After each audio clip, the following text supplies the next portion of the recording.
Welcome to TNPSC aspirants. நான் உங்க engineer குரு. இன்னைக்கு நம்ம டெஸ்ட் 3க்கான எக்ஸ்பிளனேஷனை பார்க்க போறோம். டெஸ்ட் 3 அப்படின்றது யூனிட் 1ல இருக்கக்கூடிய பொது அறிவியல்ல ஒரு முக்கிய தலைப்பா இருக்கக்கூடிய மரபியல். இந்த தலைப்பிலிருந்து நமக்கு டிஎன்பிஎஸ்சில இருந்து ஒரு கொஸ்டின் கண்டிப்பா கேட்டுருவாங்க. ஸோ நம்ம டைரக்டா என்ன பண்ணிடுவோம், இந்த கொஸ்டினை டீட்டெயிலா எக்ஸ்பிளைன் பண்ணிடுவோம். ஃபர்ஸ்ட் கொஸ்டின், கூற்றுகளை ஆராய்க.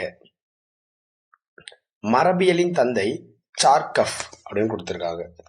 ஸ்டேட்மெண்ட் 2, டிஎன்ஏவில் சமநிலையில் பியூரின் மற்றும் பிரமிடின் மூலக்கூறுகள் உள்ளன என்பதை கண்டறிந்தவர் சார்கஃப் அப்படின்னு கொடுத்திருக்காங்க. ஸோ ஆன்சர் பண்ண முயற்சி பண்ணுங்க. இந்த ஃபர்ஸ்ட் கொஸ்டினுக்கு வந்து பார்த்தீங்கன்னா எது சரியானதுன்னு கேட்டிருக்காங்க.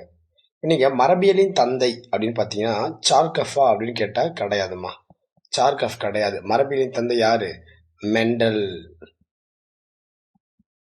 மெண்டல் தான் நமக்கு மரபியலின் தந்தை. கிரிகன் ஜோகன் மெண்டல்னு சொல்லுவாங்க. கிரிகர் ஜோகன் மெண்டல், அவர் தான் மரபியலின் தந்தை. இப்போ ஃபர்ஸ்ட் ஸ்டேட்மெண்ட் தப்பு. டிஎன்ஏவில் சமநிலையில், டிஎன்ஏன்ற ஒரு விஷயம் இருக்கு, அதுல சமநிலையில பியூரின் மற்றும் பிரமிடின், அதாவது பி ஈக்குவல் டு பின்னு சொல்லுவாங்க, பியூரின் மற்றும் பிரமிடின் மூலக்கூறுகள் உள்ளன என்பதை கண்டுபிடிச்சவர் சார்கஃப்னு சொல்றாங்க. இது கரெக்ட் தான். ரெண்டாவது ஸ்டேட்மெண்ட் மட்டும் தான் நமக்கு கரெக்டா இருக்கு. இந்த ஃபர்ஸ்ட் ஸ்டேட்மெண்ட் நமக்கு தப்பா இருக்கு. இது எப்படி சார் ஞாபகம் வச்சுக்கலாம் அப்படின்னா, நம்ம படிச்சிருப்போம்ல, அதாவது அடினைன் குவைனன். இந்த பியூரின் அப்படின்னா அடினைன் சொல்லலாம், அடினைன் பிளஸ் குவானைன் சொல்லுவாங்க.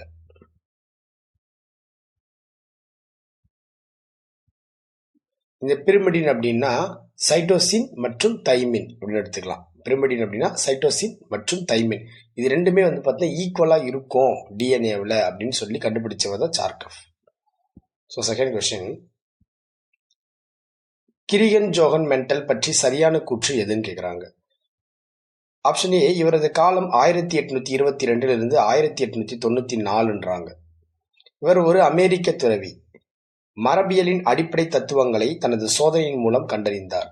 மெண்டல் அவருடைய செய்முறைக்கு மஞ்சள் மற்றும் சிவப்பு நிறம் கொண்ட பட்டாணிகளை பயன்படுத்தினார் அப்படின்னு கொஸ்டின் கொடுத்திருக்காங்க. ஸோ விளக்கம் பார்த்துருவோம். இவருடைய காலம் வந்து பார்த்தீங்கன்னா 1822 கரெக்டாக தான். பிறந்தது வந்து 1822 தான். பட் அவர் இறந்தது வந்து பார்த்தீங்கன்னா 1884 வந்து இறந்திருப்பார். ஸோ அப்போ வந்து 94 கொடுத்தது நமக்கு தப்பு, 84 வந்திருக்கணும். சரியான கூற்று கேட்கிறாங்க. இவர் ஒரு அமெரிக்க துறவின்னு சொல்றாங்க, கிடையாது. இவர் ஒரு ஆஸ்திரிய துறவின்னு சொல்லுவாங்க. என்ன துறவி? ஆஸ்திரிய துறவி. இப்போ மூணாவது ஸ்டேட்மெண்ட் பாருங்க, ஆப்ஷன் சி, மரபியலின் அடிப்படை தத்துவங்களை தனது சோதனையின் மூலம் கண்டறிந்தார். இந்த வார்த்தை ரொம்ப முக்கியம், அடிப்படை தத்துவங்களை. இதுல பேசிக் பிலாசபின்னு எடுத்துக்கலாமா? அப்ப இந்த பாயிண்ட் தான் கரெக்டான ஒரு பாயிண்ட். இது மட்டும் தான் answer, C is right answer. ஏன்னா மெண்டல் அவருடைய செய்முறைக்கு மஞ்சள் மற்றும் சிவப்பு நிறம் கொண்ட பட்டணைகள் எடுத்துக்கிட்டேன்னு சொல்றாங்க, கிடையாது. எல்லோ எடுத்துட்டு இருப்பாரு, அப்புறம் கிரீன் எடுத்திருப்பாருங்க. ஸோ சிவப்பு எடுத்திருக்க மாட்டாரு, எல்லோவும் கிரீன் எடுத்திருப்பாரு. அப்ப ரெண்டாவது கொஸ்டினுக்கு சரியான ஆன்சர் வந்து பார்த்தீங்கன்னா C is right answer. Third one, மெண்டலின் பாரம்பரிய கோட்பாடு எவ்வாறு அழைக்கப்படுகிறது? மெண்டலினுடைய பாரம்பரிய கோட்பாடு எவ்வாறு அழைக்கப்படுதுன்னு கேட்குறாங்க. இது டைரக்ட் கொஸ்டின், பள்ளி பாட புத்தகங்களில் தான் எடுக்கப்பட்டிருக்கு இந்த கொஸ்டின். ஸோ மரபியல் ரொம்ப ரொம்ப முக்கியத்துவமான ஒரு பாடப்பகுதி. டிஎன்பிஎஸ்சியில் கேள்விகள் அதிகம் கேட்ட வண்ணம் இருக்கக்கூடிய ஒரு பகுதியாக பார்க்கப்படுது. மெண்டலினுடைய பாரம்பரிய கோட்பாடு, இதை இப்படி அண்டர்லைன் பண்ணிக்கலாம். மெண்டலினுடைய பாரம்பரிய கோட்பாடு, இதை என்ன சொல்லுவோம் அப்படின்னா துகள் கோட்பாடு அப்படின்னு சொல்லுவாங்கம்மா. மெண்டல் செக்கஸ்லோவியாவில் உள்ள எந்த ஊரில் ஒரு விவசாய குடும்பத்தில் பிறந்தார்? அது செக்கஸ்லோவியா அப்படின்ற ஒரு நாடுன்னு சொல்லிட்டாங்க. நாடு செக்கஸ்லோவியா அப்படின்ற ஒரு நாடு. அந்த நாட்டில் இருக்கக்கூடிய சிலிசியன் அப்படின்ற ஒரு கிராமத்துல தான் அவர் பிறந்திருப்பார். சிலிசியன் அப்படின்னு சொல்லக்கூடிய ஒரு ஊர் மாது. அந்த ஊர்ல தான் வந்து பார்த்தீங்கன்னா யார் பிறந்திருப்பார்னா மெண்டல் பிறந்திருப்பார். ஸோ ஃபிஃப்த் கொஸ்டின் பாருங்க, மெண்டலின் தொடர்பான சரியான கூற்றை தேர்ந்தெடுக்க. இந்த விடைய தேர்வுகள் கொடுத்திருக்காங்க. அவர் தனது ஓய்வு நேரத்தில் தோட்டத்தில் உள்ள பட்டாணி செடியில் புகழ்மிக்க வரலாற்று சிறப்பு மிக்க அவரது சோதனையை செய்தார் அப்படின்னு கொடுத்திருக்காங்க. அந்த ஸ்டேட்மெண்ட் 1 கரெக்டு தான். அவர் தனது ஓய்வு நேரத்தில் தோட்டத்தில் உள்ள பட்டாணி செடியில் புகழ்மிக்க வரலாற்று சிறப்பு மிக்க அவரது சோதனை செய்தார் அப்படின்றது கரெக்டு தான். இந்த சோதனைக்காக அவர் 1856 முதல் 1866 வரை 10 ஆண்டுகள் எடுத்துக்கொண்டார்ன்றாங்க. 10 ஆண்டு எடுத்துட்டு இருக்க மாட்டாருமா அவரு? 10 ஆண்டு எடுத்துட்டு இருக்க மாட்டாரு. எத்தனை ஆண்டுகள் எடுத்திருப்பார் அப்படின்னா 1865 முதல் 10 ஆண்டு கிடையாது. எத்தனை ஆண்டுகள் எடுத்திருப்பாரு? 9 ஆண்டுகள் எடுத்துட்டு இருப்பாரு. ஸோ அப்போ இந்த ரெண்டாவது ஸ்டேட்மெண்ட் நமக்கு தப்பு. 32 வகைக்குட்பட்ட 10,000 தாவரங்களை தனது சோதனைக்கு உட்படுத்தினார்னு கொடுத்துருக்காங்க. 32 கிடையாதுமா, 34 இஸ் ரைட் ஆன்சர். ஒவ்வொரு தாவரமும் மற்ற தாவரத்திலிருந்து பல வகையில் வேறுபட்டிருந்ததை கண்டறிந்தார்னு சொல்றாங்க. இதில் சரியானது தான் அவங்க கேட்குறாங்க. சரியானது வந்து பார்த்தீங்கன்னா பாம்பேமா 1, 4 மட்டும் தான் சரியா இருக்கு. 1, 4 மட்டும் தான் இதுக்கு சரியா இருக்கு. மற்ற எல்லாமே என்ன இருக்கு நமக்கு தப்பா இருக்குது. என்ன மிஸ்டேக்னு பார்த்துக்கணும். இப்போ ரெண்டாவது என்ன தப்பு அப்படின்னா இந்த சோதனைக்காக அவர் 1856 முதல் 1865 வரை 9 ஆண்டுகள் எடுத்துக்கொண்டார்னு வந்திருக்கணும். இப்போ மூணாவதுல என்ன மிஸ்டேக் அப்படின்னா 34 வகைக்குட்பட்ட 10,000 தாவரங்களை தனது சோதனைக்கு உட்படுத்தினார் அப்படின்றது கரெக்ட். அடுத்த கொஸ்டின், 6வது கொஸ்டின் பாருங்க. மென்டல் அவர்கள் எத்தனை ஜோடி பண்புகளில் வேறுபட்ட தாவரங்களை தனது ஆய்வுக்கு தேர்ந்தெடுத்தார்னு கேட்டிருக்காங்க. டைரக்ட் ஸ்கூல் புக் கொஸ்டின் தான். நீங்க டைரக்டா என்ன பண்ணிருக்கலாம், 7ன்னு ஆன்சர் பண்ணிருக்கலாம். அடுத்து 7வது கொஸ்டின். மெண்டலின் தனது ஆய்விற்கு பட்டாணி செடியை தேர்வு செய்ய காரணம் என்ன அப்படின்றத கேட்குறாங்க. காரணம் என்னன்னு கேட்குறாங்க. 7வது கொஸ்டினுக்கு நீங்க பாருங்க, ஆன்சராக பாருங்க, ஈஸியாகவே எடுக்கலாம் நம்மளுக்கு ஆன்சர். அதாவது என்னன்னா, இதில் இயற்கையாகவோ தன் மகரந்த சேர்க்கை நடைபெறுவதால் தூய தாவரங்கள் பெருக்கம் செய்வது அரிது அப்படின்னு கொடுத்துருக்காங்க. இதில் இயற்கையாகவே தன் மகரந்த சேர்க்கை நடைபெறுவதால் தூய தாவரங்கள் பெருக்கம் செய்வது அரிதுன்றாங்க. அப்ப அரிது கிடையாது, அது எளிது. எளிதாவே நம்ம என்ன பண்ணலாம், அதை கொஞ்சம் நம்மளால உருவாக்க முடியாத இடத்துல எளிதுன்றது எடுத்துக்கிட்டா கரெக்டா இருக்கும். இது ஓராண்டு தாவரமாக இருப்பதால் வாழ்க்கை காலம் மிக குறுகியது. எஸ், அதனாலதான் அவர் எடுத்துக்கிட்டார். இதில் அயல் மகரந்த சேர்க்கை செய்வது மிக அரிதுன்றாரு. அரிது கிடையாது, எளிதுதான். அப்ப இதுல எந்த காரணத்திற்காக அவர் பட்டாணி செடியை தேர்ந்தெடுத்தார்னு கேட்டாங்க அப்படின்னா 2வது ஸ்டேட்மெண்ட் மட்டும்தான் நமக்கு கரெக்டா இருக்கு. மற்ற 3மே கரெக்ட் தான். பட் அரிதுன்னு வந்திருக்க கூடாது, எளிதுன்னு வந்துருதான் 3மே கரெக்ட். பட் இந்த இடத்துல காரணம் கரெக்டா எதுக்கு அடாப்ட் ஆகுதுன்னா நமக்கு பாம்பே தான் நமக்கு கரெக்டா ஆன்சர் இருக்கு. மரபுரிமை குரோமோசோம் கோட்பாட்டை முன்மொழிந்தவர் யாருன்னு கேக்குறாங்க. மரபுரிமை குரோமோசோம் இப்ப ஆங்கிலத்துல கொடுத்துருக்கோம் பாருங்க நாங்க. ஸோ ஆங்கில வழி மாணவர்கள் நீங்களும் பயன்பெற்றுக்கலாம். ஸோ மரபுரிமை குரோமோசோம் கோட்பாட்டை முன்மொழிந்தவர் யாருன்னு கேட்டிருக்காங்க. இந்த மரபுரிமை குரோமோசோம் கோட்பாட்டை முன்மொழிந்தவர் யார் அப்படின்னா சட்டன் மற்றும் பவரி. இதில் டைரக்ட் கொஸ்டின்ஸ் அப்படின்னா பண்ணுவாங்க, நினைவில் வச்சுக்கோங்க. 9th கொஸ்டின் பாருங்க. கீழ்கண்டவற்றுள் எது சரியாக பொருந்தி உள்ளதுன்னு கேட்குறாங்க. எது சரியாக பொருந்தி இருக்கு அப்படின்னா இப்போ கிரிகர் மெண்டல் வந்து பார்த்தீங்கன்னா நியூரோஸ்போரா, டிஹெச் மார்டிகன் அப்படின்றது ட்ரோசோபில்லா, சிபி பிரிட்ஜஸ் அப்படின்றது தோட்டப்பயிர், ஜேஹெச் முல்லர் அப்படின்றது எலிகள் கொடுத்துருக்காங்க. இதில் எது கரெக்டாக புரிஞ்சிருக்கு அப்படின்னு பார்த்தீங்கன்னா சரியாக புரிஞ்சிருக்கிறது 2 மட்டும்தான் சரியாக புரிஞ்சிருக்கு. ஏன்னா கிரிகன் ஜோகன் மெண்டல் வந்து தோட்டப்பயிர் வந்திருக்கணும். அப்போ கண்டிப்பாக 1 தப்பு 3 தப்புன்னு தெரிஞ்சிடும் உங்களுக்கு. அப்போ இந்த டிஹெச் மார்கன் இருக்கார்ல, அவர் தான் ரோசோஃபில் டிரோசோஃபில் அப்படின்ற இந்த ஒரு விஷயத்தை ஃபாலோ பண்ணியிருப்பார். அப்போ 2வது மட்டும் தான் நமக்கு கரெக்டாக இருக்குது. இது ஒரு டிஎன்பிஎஸ்சி ப்ரீவியஸ் இயர் கொஸ்டின். அந்த 9வது கேள்வி டிஎன்பிஎஸ்சி ப்ரீவியஸ் இயர் கொஸ்டின். அது ப்ரீவியஸ் இயர் கொஸ்டின் ஒரு 4 கொஸ்டின் இது உள்ள அட்டாச் பண்ணியிருக்கேன். 10வது கொஸ்டின் பாருங்க. 10வது கொஸ்டின் ரொம்ப முக்கியமான கொஸ்டின், நம்ம எடுத்துக்கலாம். இந்த கொஸ்டினை சரியான விடையை தேர்வு செய்ய. ஃபர்ஸ்ட் ஒன், F1 கலப்பினத்தை ஒடுங்கு பெற்றோர்களுடன் கலப்பினம் செய்வது பின் கலப்பு எனப்படும் சொல்றாங்க. அதாவது F1 கலப்பினத்தை ஒடுங்கு பெற்றோர்களுடன் கலப்பினம் செய்வது பின் கலப்பு எனப்படுமா. அப்போ பின் கலப்பு இது கரெக்டா சார் அப்படின்னு கேட்டனா பேக் கிராஸ் அப்படின்றது கரெக்டா சார் அப்படின்னு பார்த்தீங்கன்னா பேக் கிராஸ்ன்னு சொல்ல மாட்டாங்க, இதை டெஸ்ட் கிராஸ்ன்னு சொல்லுவாங்க. அப்போ இது ஸ்டேட்மெண்ட் நமக்கு தப்பாக தான் இருக்கு. இது பேக் கிராஸ்ட் கிடையாதுமா, நமக்கு டெஸ்ட் கிராஸ்ட் அப்படி சொல்லுவாங்க. டெஸ்ட் கிராஸ் அது சோதனை கலப்பு. இந்த டெஸ்ட் கிராஸ் அப்படின்றதுல பேர் என்ன, சோதனை கலப்புன்னு சொல்லுவாங்க.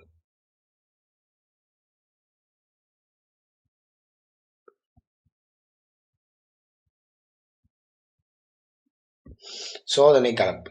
அப்போ ஒரு பண்பு கலப்பின் ஜீனாக்க விகிதம் அப்படின்றது 1:2:1 அப்படின்றது கரெக்டு தான். இது எந்த ப்ராப்ளம் கிடையாது, இது கரெக்டு தான். கைரோனாமஸ் என்ற உயிரினத்தில் தான் முதலில் பாலிட்டின் குரோமோசோம்கள் கண்டறியப்பட்டதுன்னு சொல்றாங்க. எஸ், கைரோனோமஸ் அப்படின்ற உயிரினத்திலிருந்து தான் முதல்ல பாலிட்டின் அப்படின்ற குரோமோசோம் கண்டுபிடிக்கப்பட்டிருக்கு. இதுவும் கரெக்டு தான். அப்போ 2, 3 ஸ்டேட்மெண்ட் மட்டும் தான் கரெக்டு. ஸோ உங்களுக்கு சயின்ஸ் வந்து பார்த்தீங்கன்னா புதுசாக இருக்கிற மாதிரி தான் தெரியும். பட் சயின்ஸ் இல்லாமல் நீங்கள் டிஎன்பிசி எக்ஸாம்ஸ் கிளியர் பண்ணுறது ரொம்ப கஷ்டம். நான் சயின்ஸு ஜியாகிரபிக்கு 5 மார்க் தான் கேட்குறாங்கன்றதுக்காக அது விட முடியாது. ஸோ எல்லாத்தையுமே படிக்கணும், எல்லா யூனிட்ஸுக்குமே ஈக்குவல் ப்ரையாரிட்டி கொடுத்து படிக்கணும். பார் உறுப்பு என்பது என்னன்னு கேட்பாங்க. பார் உறுப்பு அப்படின்றது செயல்படாத எக்ஸ் குரோமோசோம் அப்படின்னு சொல்லுவாங்கம்மா. செயல்படாத எக்ஸ் குரோமோசோம் தான் பார் உறுப்புன்னு சொல்லுவாங்க. அது என்ன சார் அப்படின்னா, இந்த கொஸ்டின் எங்க இருக்கு அப்படின்னா, இந்த பார் குரோமோசோம்ன்ற கொஸ்டின் வந்து பாத்தீங்கன்னா 12th எல்லாமே ஸ்கூல் புக்கு தான்மா. 11th 12th தான் எடுத்திருக்கேன். 11th 12th 10th புக்கு தான், ஓகேங்களா. இது வந்து 12th பயாலஜி புக்ல பேஜ் நம்பர் 57 இருக்கும் இந்த கொஸ்டின். Page number 57. அது பார் பாடி அப்படின்னா, பார் உறுப்பு அப்படின்னா செயல்படாத எக்ஸ் குரோமோசோம்னு சொல்லுவாங்க. இப்போ உங்களுக்கு எல்லாருக்குமே நார்மலாவே தெரியும், என்ன விஷயம் தெரியும் அப்படின்னா, XX அப்படின்னா நமக்கு ஃபீமேல், XY அப்படின்னா மேல் அப்படின்னு தெரியும். அதுல ஒரு எக்ஸ் இருக்கு பாத்தீங்களா, அது செயல்படாத இருந்துச்சுன்னா அது செயல்படாத எக்ஸ் குரோமோசோம் அப்படின்னு சொல்லுவாங்க. அதுதான் வந்து பாத்தீங்கன்னா பார் பாடி. அதாவது அடிஷ்னலா இந்த ஒரு பார்ட்ஸ் இருக்கும். இது ஒரு பின்னாடி ஒரு கொஸ்டின் வச்சிருக்கேன், அப்போ உங்களுக்கு கண்டிப்பா புரியும். இந்த பூனைக்கு எக்ஸ்ட்ரா ஒரு நரம்புல ஒரு உறுப்பு இருக்கும் அப்படின்றது கொஸ்டினுக்கு பின்னாடி இருக்கும், அதை பார்த்தீங்கன்னா உங்களுக்கு புரியும். ஸோ 12வது கொஸ்டின் பாருங்க.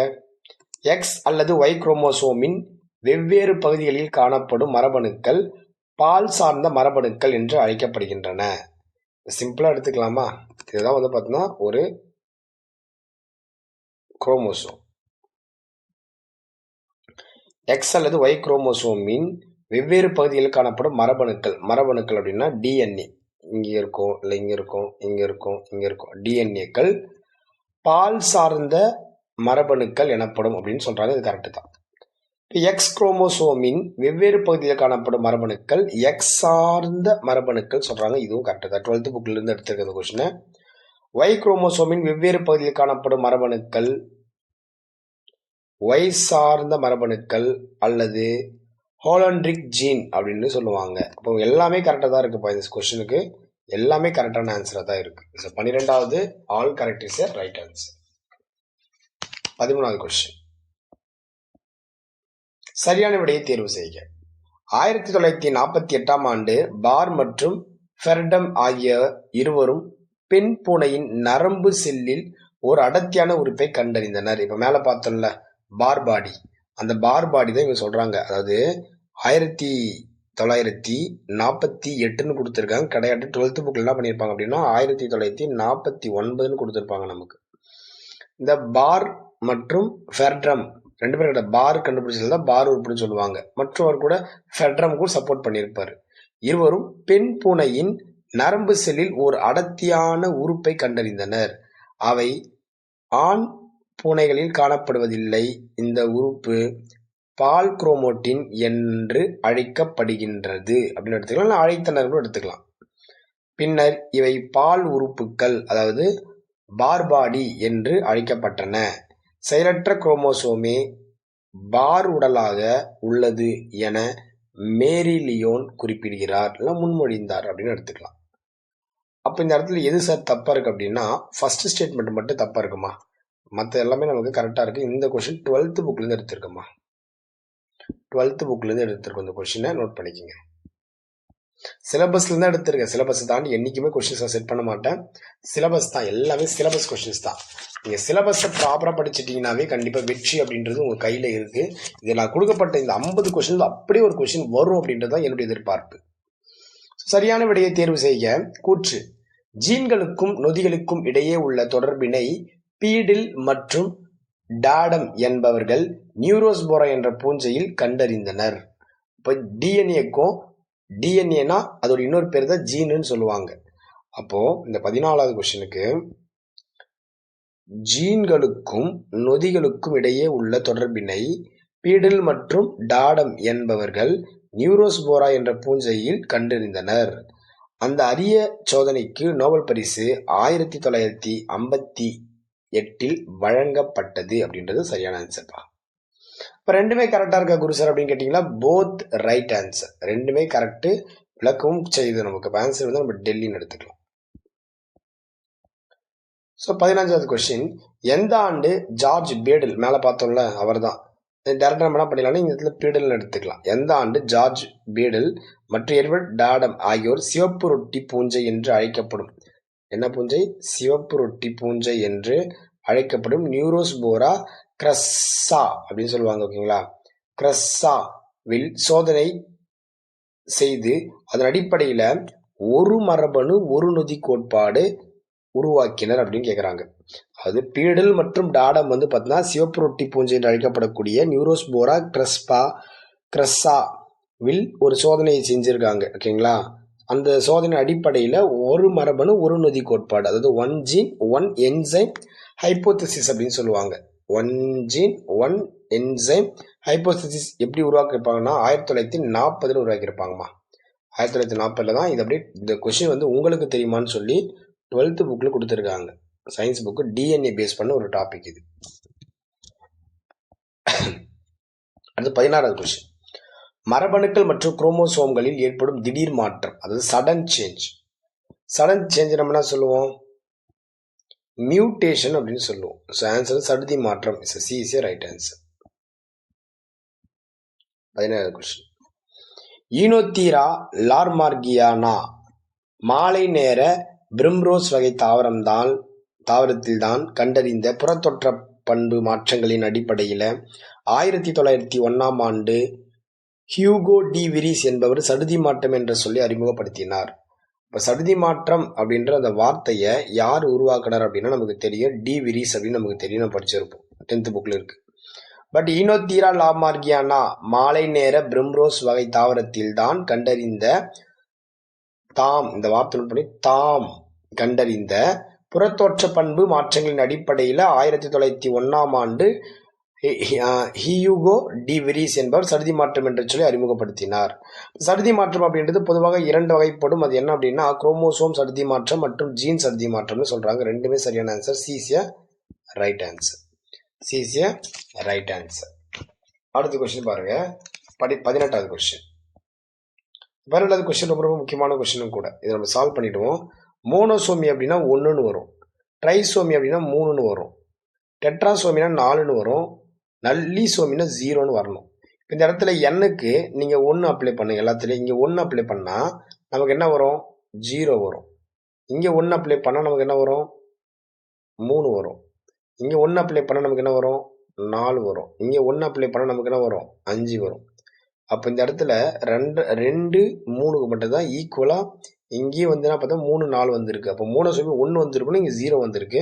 நல்லிசோமிக்கு 0 வந்திருக்கணும், இங்கே 5 வந்திருக்கு. ஆனால் ட்ரைசோமிக்கு இங்கே 3 இருக்கு, அங்கேயும் 3 இருக்கு. இங்கே டெட்ராசோமிக்கு இங்கே 4 இருக்கு, அங்கேயும் 4 இருக்கு. அப்போ சரியான விடை எதுன்னு கேட்டாங்க, அப்படியே அல்ல தான் கேட்டிருக்காங்க. எது சரியான விடை, அல்ல. இணை அல்லன்றதா கொஸ்டின். அப்போ அல்ல அப்படின்னா 1 4 ரைட் ஆன்சர்மா. AC right answer. சரியான விடை அல்ல அப்படின்னு கேட்டதால ஏசிய ரைட் ஆன்சர். சரியான விடை வந்து 2 3 கரெக்டா இருக்குல்ல. அவங்க அல்ல தானே கேட்டிருக்காங்க, சரியான விட எது கிடையாதுன்னு தான் கொஸ்டின் கேட்டிருக்காங்க. ஸோ 19வது கொஸ்டின். அடுத்து குரோமோசோம் 21 ஒரு குரோமோசோம் கூடுதலாக இருந்தால் அதனால் ஏற்படுவது அப்படின்னு கேட்குறாங்க. இது டவுன் சிண்ட்ரோம் அப்படின்ற ஒரு நோய் ஏற்படுமா? டவுன் சிண்ட்ரோம், அதாவது 1 2 3 4 5 போயிட்டே இருக்கும். இதில் எக்ஸ்ன்னு 2 இருக்கும், இதில் எக்ஸ் இதில் எக்ஸ் இதுலேயும் எக்ஸ் இதில் எக்ஸ் அதில் 21வது இடத்துல ஒன்று இருக்கும். அதில் வந்து எக்ஸ் இல்லாமல் எக்ஸ்ட்ரா ஒரு கூடுதலாக ஒன்று இருக்குமா, 3 எக்ஸாக இருக்குமா. இப்போ கூடுதலாக ஒன்று வந்துச்சு அப்படின்னா இதனால் ஏற்படக்கூடிய நோய் வந்து பார்த்தீங்கன்னா டவுன் சிண்ட்ரோம் அப்படின்னு சொல்கிறாங்க. என்ன சொல்கிறாங்க? Down syndrome. இந்த டவுன் சிண்ட்ரோம் அப்படின்ற இந்த நோய் இருக்குல்ல, அதாவது டவுன் நோய் கூட்டு அறிகுறி அப்படின்னு சொல்லுவாங்க இந்த தமிழில். இந்த நிலை முதலாக லாங்டன் டவுன் அப்படின்னு சொல்லுவாங்க. லாங்டன் டவுன் என்ற மருத்துவரால் எந்த ஆண்டு கண்டுபிடிக்கப்பட்டுச்சு?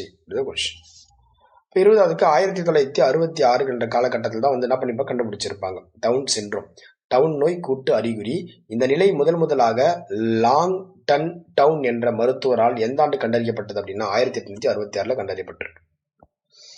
26வது கொஸ்டின், இவற்றில் எது பாலின வழி மரபு பேற்றின் உதாரணம்? சார் ரொம்ப தமிழ் இருக்கு சார், அது இங்கிலீஷ்ல லைட்டா கொடுத்துருக்க பாருங்க. செக்ஸ் லிங்க்டு இன்ஹெரிட்டன்ஸ் அப்படின்னு கொடுத்துருப்பாங்க. இப்போ பாலின வழி மரபு பேற்றின் உதாரணம் அப்படின்னா ஹீமோபிலியா ரத்த கசிவு நோய் தான் ரைட் ஆன்சர். இது 12th புக்ல இருக்கும் அந்த கொஸ்டின். 12th புக்ல இருந்து இந்த கொஸ்டின் எடுத்திருக்கோம். ரொம்ப முக்கியமான கேள்வி கூட. 22வது கொஸ்டின், கோவேறு கழுதை இவற்றின் கலப்பினம் ஆகும். இந்த கொஸ்டின் எங்க இருக்கு அப்படின்னா 10th புக்ல இருந்து எடுத்திருக்கோம். 10th புக்கு 20வது லெசன் பேஜ் நம்பர் 290ல இந்த கொஸ்டின் இருக்கு. சரி, கழுவேறு அதாவது கோவேறு கழுதை இவற்றின் கலப்பினமாக அப்படின்னா குதிரை மற்றும் கழுதையோட கலப்பினம். இந்த குதிரை அப்படின்றது ஃபீமேல், கழுதை அப்படின்றது மேல். இது ரெண்டுத்தையும் கலப்பினம் செஞ்சுதான் உருவாக்கப்பட்டத கோவேறு கழுதை. இந்த குதிரையுடைய ஹார்ஸ் பவர் வந்து பார்த்தீங்க அப்படின்னா 7046, கழுதைக்கு 250 ஹார்ஸ் பவர். இரண்டு சேர்த்து தான் இந்த கோவேறு கழுதை என்ன பண்ணியிருப்பாங்க, உருவாக்கியிருப்பாங்க. இப்போ ஆன்சர் வந்து டெல்லி. இது வந்து 10th புக்ல இருக்கிற கொஸ்டின். 23வது கொஸ்டின்,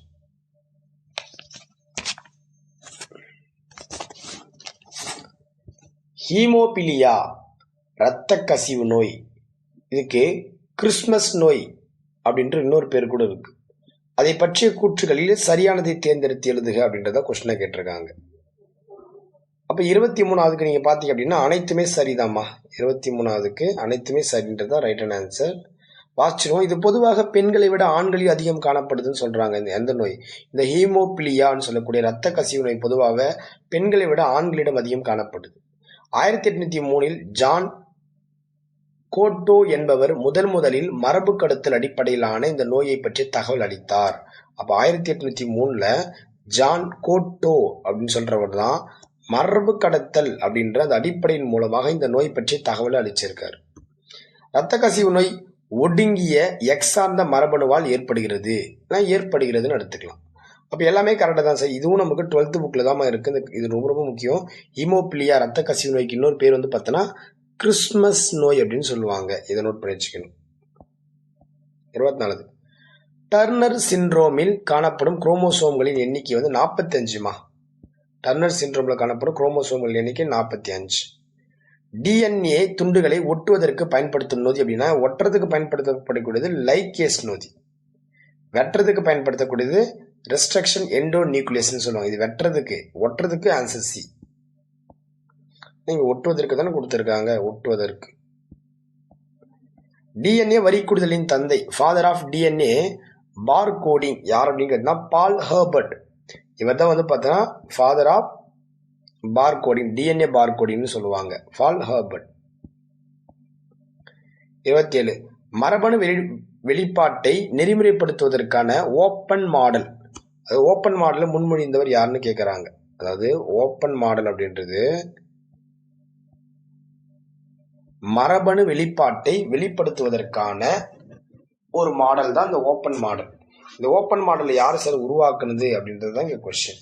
அது ஜேக்கப் மற்றும் மோனாடு இவங்க தான் உருவாக்கியிருப்பாங்க. ஜேக்கப், இதுவும் 12th புக்ல இருக்குமா? 12th புக்ல இருக்கு. ஜேக்கப் மற்றும் மோனாடு அப்படின்னு சொல்லுவாங்க. ஓகேங்களா? ஸோ 28வது கொஸ்டின் பாருங்க. ஒரு பண்பு கலப்பின் புறத்தோற்ற விகிதம் மற்றும் இரு பண்பு கலப்பின் புறத்தோற்ற விகிதம் என்ன அப்படின்றத கொஸ்டின் கேட்டிருக்காங்க. அப்ப நமக்கு தெரியும் ஒரு பண்பு கலப்பின் புறத்தோற்ற விகிதம் வந்து 31 நமக்கு தெரியும். இரு பண்பு கலப்பின் புறத்தோற்ற விகிதம் 9:3:3:1 தெரியும். ஆன்சர் என்ன? AC right answer. 29 மரபியலின் குரோமோசோம்களின் பங்கு பற்றிய கண்டுபிடிப்பிற்காக எந்த ஆண்டு டி.எச். மோர்கனுக்கு நோபல் பரிசு வழங்கப்பட்டதுன்னு கேட்குறாங்க. எப்போ வழங்கப்பட்டுச்சு அப்படின்னா 1993 தான் அவருக்கு வழங்கப்பட்டிருக்கும். இதுவும் 10th புக்கில் இருக்கிற கொஸ்டின். 30வது கொஸ்டின் மரபியல் கலப்பின் ஜீனோடைப் எவ்வாறு உருவாகிறது என்பதை தெரிந்து கொள்ளும் ஒரு வரைபட முறை. மரபியல் கலப்பில் ஜீனோடைப் அப்படின்னா புறத்தோற்றம்னு சொல்லுவாங்க பொதுவாக. இந்த ஜீனோடைப் எவ்வாறு உருவாகிறது என்பதை தெரிந்து கொள்ள ஒரு வரைபட முறை கொள்ளும் வரைபட முறை புன்ன கட்டம் அப்படின்னு சொல்லுவாங்க. இந்த புன்ன கட்டம் தான் அதுக்கு சரியான ஆன்சர் கூட. புன்ன கட்டம். ஒரு பண்பு கலப்பு மற்றும் இரு பண்பு கலப்பு சோதனை அடிப்படையில மெண்டல் எத்தனை முக்கிய விதிகளை முன்மொழிந்தார் அப்படின்னா ஒரு 3 விதிகளை முன்மொழிஞ்சிருப்பாருமா. 3 விதிகளை முன்மொழிஞ்சிருப்பார். அது என்னென்ன விதிகள் அப்படின்னா ஓங்குத்தன்மை விதி 1, 2வது தனித்து பிரிதல் விதி அல்லது கேமெட்டிக்களின் கலப்பற்ற தன்மை விதி அப்படின்ட்டு இன்னொரு பேர் கூட அதுக்கு இருக்கு. பிளஸ் 3வது சார்பின்றி ஒதுங்குதல் விதி. அப்போ அதுவும் வந்துடும். இப்போ 3 விஷயத்த அவர் என்ன பண்ணியிருப்பாரு சொல்லியிருப்பாரு. 32வது கொஸ்டின் பாருங்க. சரியான கூற்றை காண்க. சரியான கூற்றை காண்க.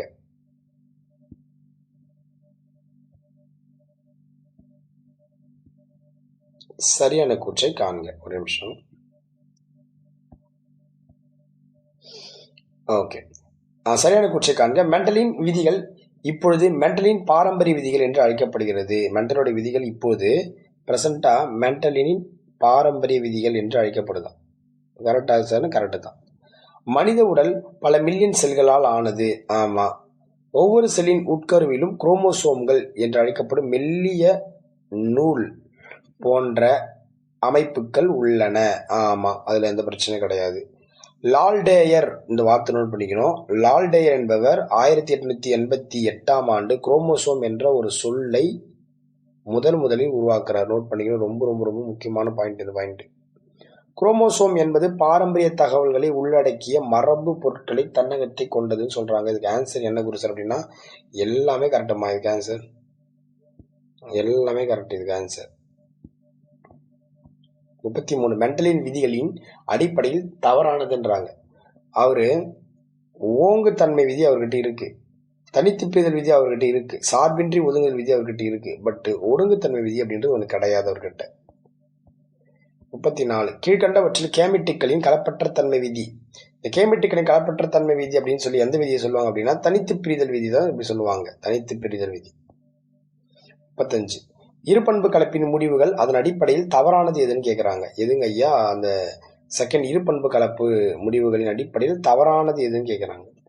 4 விதமான தாவரங்கள் தோன்றியதுன்றது கரெக்டு தான். 2 புதிய பண்புகள் உடைய தாவரங்கள் தோன்றியது அப்படின்றது கரெக்டு தான். காரணிகள், இந்த இடத்துல காரணிகள் அப்படின்னா டிஎன்ஏ அர்த்தமா? டிஎன்ஏ. காரணிகள் ஒரு தலைமுறையிலிருந்து மற்றொரு தலைமுறைக்கு கடத்தப்படுவதை கண்டறிந்தார். இந்த 3வது பாயிண்ட் இருக்கு பார்த்தீங்களா?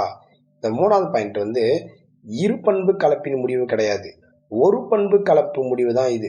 ஓகேங்களா? அப்போ இரு பண்பு கலப்பு முடிவு வந்து பார்த்தீங்கன்னா ஃபர்ஸ்ட் 2 ஸ்டேட்மெண்ட் 4 விதமான தாவரங்கள் தோன்றின, 2 புதிய பண்பு உடைய தாவரங்கள் தோன்றின, அவ்வளவுதான். ஓகேங்களா?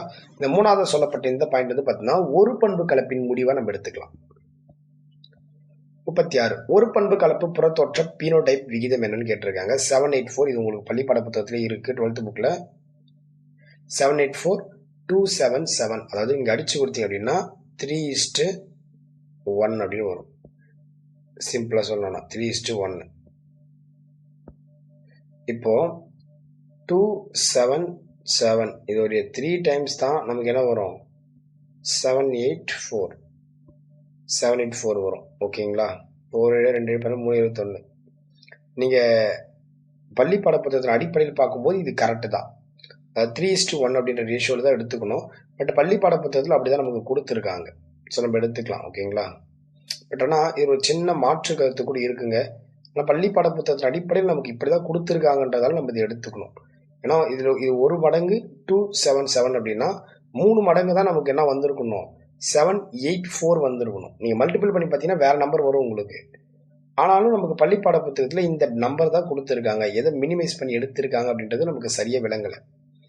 பட் ஆன்சர் நம்ம என்ன பண்ணிக்கலாம்? ஏவே நம்ம லாக் பண்ணிக்கலாம். பள்ளி பாட புத்தகத்தின் அடிப்படையில் 784:277 அப்படின்றத நம்ம இது ரேஷியோவும் எடுத்துக்க முடியும். ஸோ ஆன்சர் என்ன இதுக்கு? ஏசிய பர்ஃபெக்ட் ஆன்சரா இருக்கு 36க்கு. 37க்கு டிஎன்ஏவை உள்ளடக்கிய நன்கு ஒடுங்கி சுருண்ட குரோமோட்டின் இழைகளை கொண்ட மரபு பொருள். டிஎன்ஏவை உள்ளடக்கிய, அந்த வார்த்தை பொருள் டிஎன்ஏவை உள்ளடக்கிய நன்கு சுருங்கி, அதாவது நன்கு ஒடுங்கி சுருண்ட, ஒடுங்கி இருக்குமா சுருண்ட குரோமோட்டின் இழைகளை கொண்ட மரபு பொருள் எதுன்னு கேட்குறாங்க. அதுதான் குரோமோசோம்மா. 37வது ஆன்சர் என்ன? குரோமோசோம். அதை தான் நம்ம என்னன்னு சொல்லுவோம்? குரோமோசோம் அப்படின்ட்டு குறிப்பிடுறோம். ஓகேங்களா? Chromosome is a right answer. அடுத்து பாருங்க, இப்படி ரொம்ப ஸ்லோவா இருக்கிற ஃபாஸ்டா வச்சுக்கோங்க.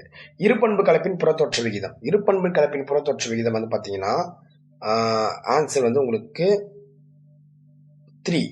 3 இஸ் ரைட் ஆன்சர். இதுதான் உங்களுக்கு சரியான ஆன்சர். இருபண்பு கலப்பின் புறத்தோற்ற விகிதம் அப்படின்றது இதுதான் ரைட்டான ஆன்சர். அதாவது என்ன சார் அப்படின்னா, இப்போ மஞ்சள் உருண்டை வந்து 9 இருக்கும் நமக்கு, மஞ்சள் சுருங்கியது 3 இருக்கும், பச்சை உருண்டை வந்து நமக்கு 3 இருக்கும், பச்சை சுருங்கியது 1 இருக்கும். அப்போ இதுதான் நமக்கு கரெக்டான அந்த பேட்டர்ன்லயே நமக்கு டிசைன் ஆகுது. அடுத்து பாருங்க 39 பாருங்க. சரியான கூற்றை ஆராய்க. சரியான கூற்றை ஆராய்க. ஒவ்வொரு ஜீனும் குரோமோசோமில் ஒரு குறிப்பிட்ட அமைவிடத்தில் அமைந்துள்ளது. ஒவ்வொரு ஜீனும் ஒரு குறிப்பிட்ட அமைவிடத்துல அமைஞ்சிருக்கு அப்படின்னு சொல்ல வராங்க. வேற என்ன சொல்றாங்க? அந்த அமைவிடம் லோக்கஸ் என்று அழைக்கப்படுகிறது. அந்த அமைவிடம் என்ன சொல்றாங்க?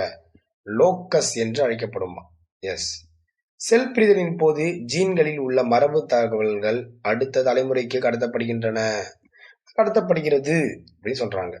சகோதரி குரோமோட்டின்கள் என்று அழைக்கப்படும் 2 ஒத்த இழைகளை உள்ளடக்கிய மெல்லிய, நீண்ட மற்றும் நூல் போன்ற அமைப்புகள் குரோமோசோம் எனப்படும் அப்படின்னு சொல்றாங்க. இது எல்லாமே சரிதான். நீங்க படிச்சு பார்த்தீங்கன்னா உங்களுக்கு புரியும். இது அனைத்துமே சரியா தான் இருக்கு. இது பள்ளிப்பாட புத்தகத்துல இருந்து இந்த டேட்டா இருந்துச்சு, நம்ம எடுத்திருக்கோம். பள்ளிப்பாட புத்தகத்துக்கு முக்கியத்துவம் கொடுத்துருக்கேன் சயின்ஸுக்கு. Plus out source book Sindhuja புத்தகத்திலிருந்து சில கேள்விகள் நம்ம இது எடுத்திருக்கோம். Plus 12th book, 10th book, 12th book plus Sindhuja புத்தகத்திலிருந்து நம்ம எடுத்திருக்கோம். ஓகேங்களா? சிலபஸ் தாண்டி வெளியே எடுக்கலாமா? சிலபஸ் தான். செல் பிரிதலின் போது ஸ்பிண்டில் நார்கள் குரோமோசோமுடன் இணையும் பகுதி என்னன்னு சொல்லுவாங்க அப்படின்னா முதன்மை சுருக்கம்னு சொல்லுவாங்க, அல்லது சென்ட்ரோமியர்னு சொல்லுவாங்கம்மா. ஆன்சர் வந்து பாத்தீங்கன்னா Delhi is A right answer. Delhi is a perfect ஆன்சராக நம்ம எடுத்துக்கலாம்.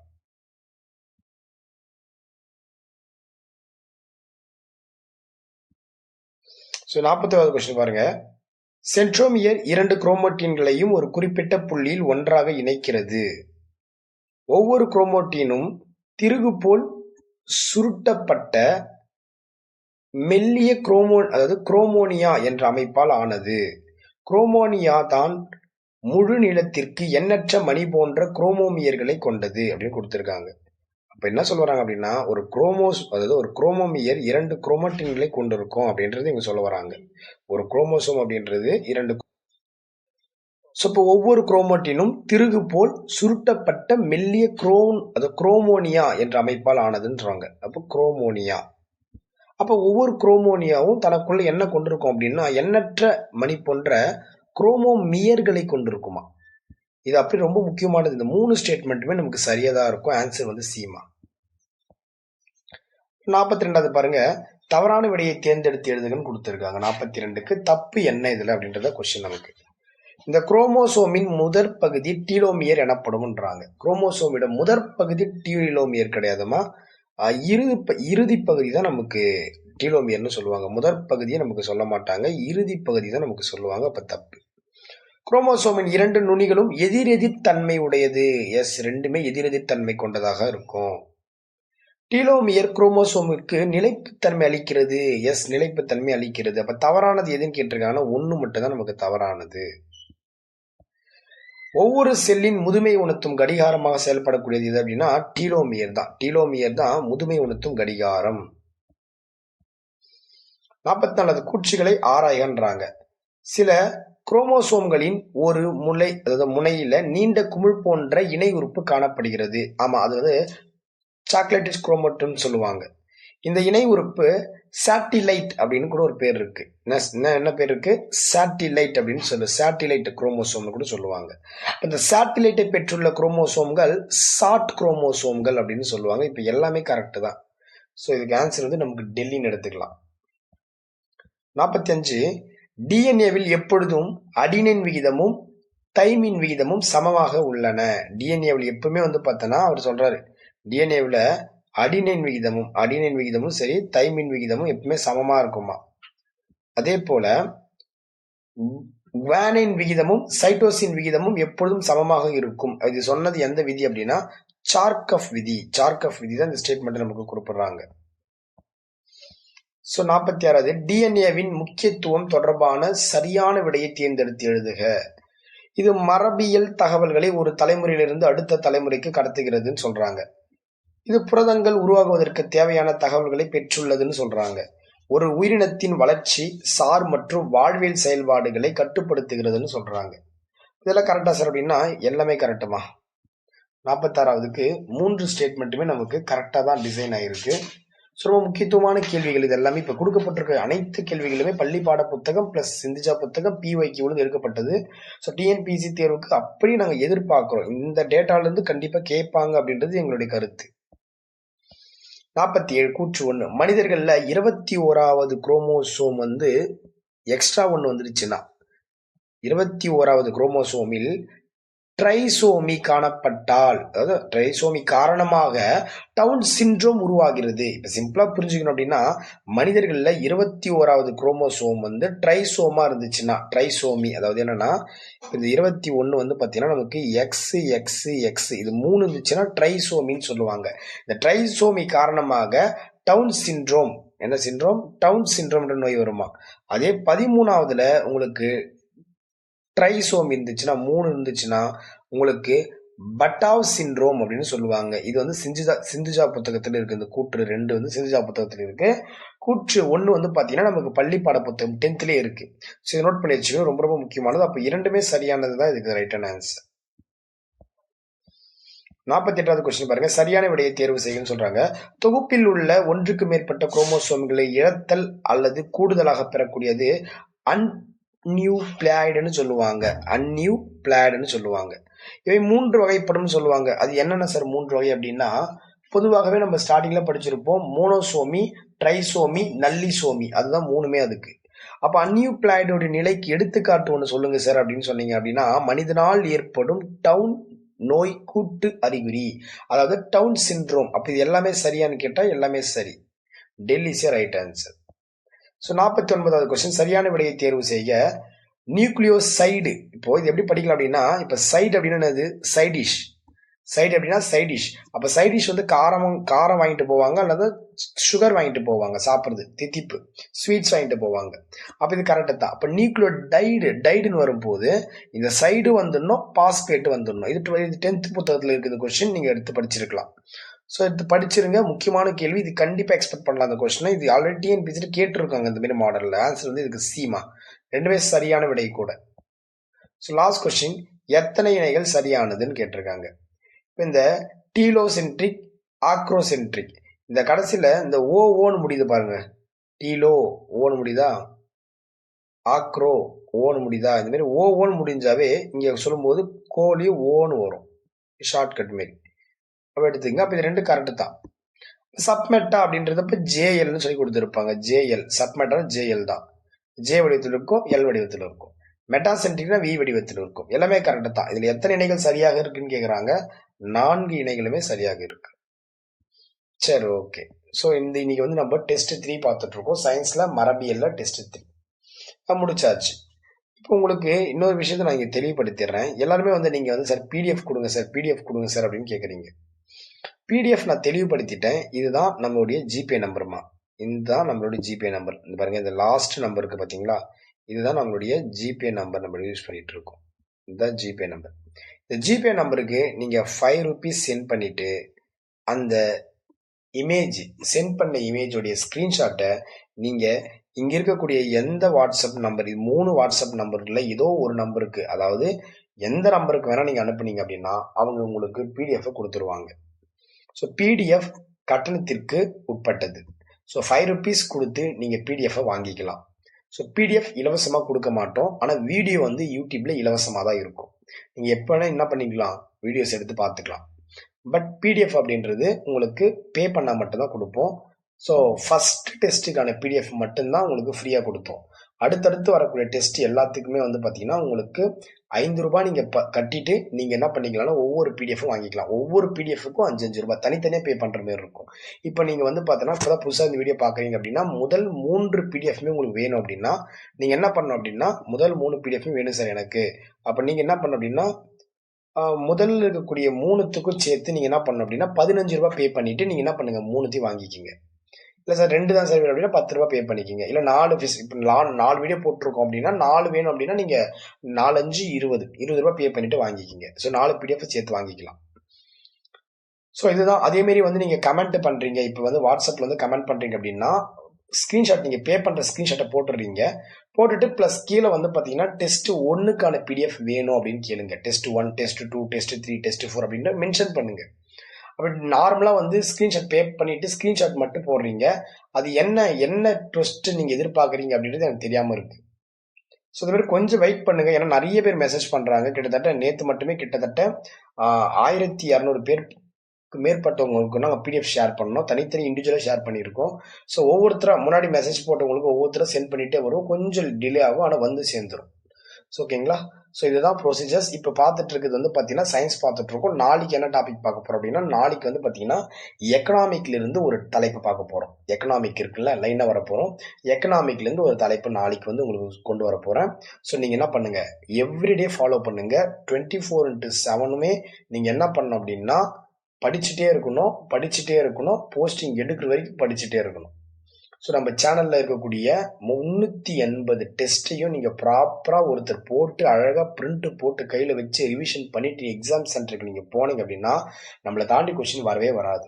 இந்த ஃபர்ஸ்ட் டே கவுன்சிலிங் நமக்கு சொல்லியிருப்பேன். நமக்கு ஆல்ரெடி ஃபர்ஸ்ட் டே கவுன்சிலிங்கில் மொத்தம் 400 பேர் உள்ள என்ட்ரி கொடுப்பாங்க. அந்த 400 பேருமே நம்ம இன்ஜினியர் குரு சேனலில் படித்தவங்களாக தான் இருக்கணும். ஸோ அந்த 400 பேரில் நீங்களும் ஒருத்தராக இருக்கணும். ஸோ மறக்காமல் நம்மளுடைய சேனலை வந்து சப்ஸ்கிரைப் பண்ணிவிடுங்க. எல்லா நண்பர்களுக்குமே ஷேர் பண்ணுங்கள். ஓகே, உங்களுக்கு தெரிஞ்ச எல்லா நண்பர்களுமே ஷேர் பண்ணுங்கள். ஸோ நீங்கள் குரு சாருக்கு எதனா உதவி செய்யணும்னு நினச்சிங்க அப்படின்னா இந்த வீடியோவுடைய லிங்க்கை நிறைய நண்பர்களுக்கு ஷேர் பண்ணுங்கள். நல்ல கமெண்ட் ஒன்று போடுங்க. உங்களுடைய கருத்தை வந்து பதிவு செஞ்சுட்டு போங்க. லைக் போடுங்க. எல்லாருமே நீங்கள் வந்து பார்க்குறீங்க, ஆனால் கமெண்ட் போடவே மாட்டிருக்கீங்க. ஸோ கமெண்ட் போட்டிங்க அப்படின்னா நீங்கள் என்ன சொல்ல வரீங்க அப்படின்றது எனக்கு நல்லாவே புரியும். நீங்கள் கமெண்ட் சொன்னீங்கன்னா தான் எனக்கு வந்து ஒரு சந்தோஷமாக இருக்கும். ஓகே, புரிஞ்சிருக்கு, உங்களுக்கு நல்லா புரிஞ்சிருக்கு அப்படின்னு ஒரு சாட்டிஸ்ஃபைட் இருக்கும். எனக்கும் ஒரு நெக்ஸ்ட் டைம் வந்து பூஸ்டம்பாக இருக்கும். ஏன்னா இந்த வீடியோ எடுத்துட்டு இருக்க டைம் வந்து பார்த்தீங்கன்னா கிட்டத்தட்ட 1:30 மணி. ஸோ 1:30 மணிக்கு நைட்டு 1:30 மணிக்கு இந்த வீடியோ எடுத்துட்டு இருக்கேன் நான். ஸோ உங்களுக்காக நான் இந்த எஃபெக்ட் போட்டுட்டு இருக்கேன். ஸோ நீங்கள் எனக்காக ஒரு லைக்கு கமெண்ட் போட்டுட்டு இது உங்களுக்கு தெரிஞ்ச நண்பர்களை ஷேர் பண்ணுங்கள். ஸோ அடுத்த வீடியோவில் உங்களை சந்திக்கிறேன். நன்றி.